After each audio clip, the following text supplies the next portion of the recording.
Well, we do have multiple things leading up to the March 7th event.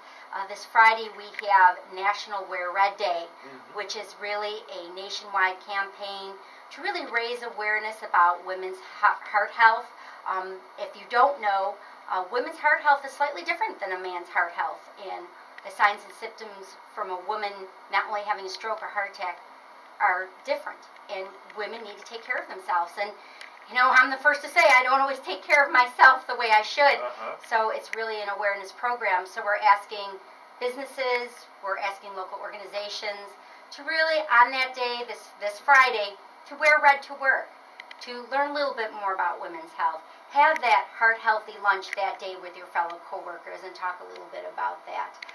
We also have Wear Red Day pins that can be given out for a donation of $5, and you may see around town paper red hearts that also is with a $1 donation. Obviously, all going back to the great work of the American Heart, American Stroke Association. Now, I don't know what it is about women, but I give you a kind of a heads up. My mom always wanted to take care of everyone else, and I don't know if it's because it's a mom thing or if it's a woman thing. But it was in the heat of summer, and it was brutally humid that day. And at the end of the party, my family and I were going to stay over at Grandma and Grandpa's. She said, hey, I'm not feeling too good. I think I need to go to the hospital. Now, she waited until the end of everything before she went. She found out she had some heart trouble. What are the symptoms that women specifically should be looking for?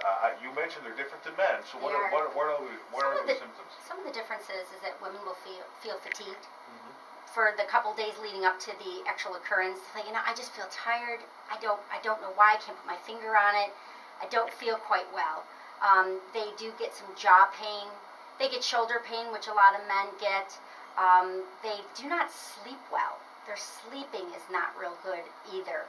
And these signs and symptoms may seem, well, I could have a cold, but you have to know yourself. Something just isn't quite right. And as you mentioned, and this happens so many times, women will push other things off to the side till they have the time to kind of slide into the doctors. And unfortunately, we've lost a lot of great women because of that.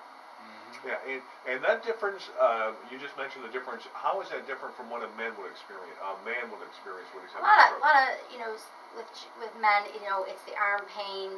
They may have some weakness, chest pains. Sometimes women, they'll never experience chest pains whatsoever.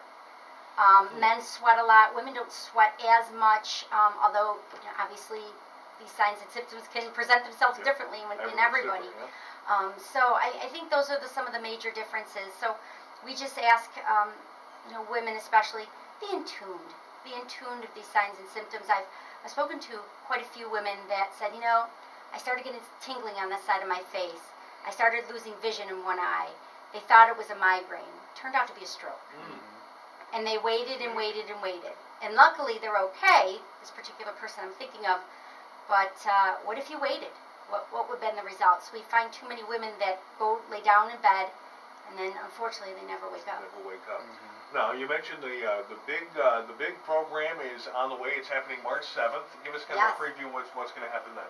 Well, we call it Heart Weekend, and it kicks off on March 6th, which is Friday, with the Health and Wellness Expo, where we have multiple vendors come on in that align with a lot of the healthy lifestyles, as well as we have a heart and assessment that we do that takes up one whole side of the expo.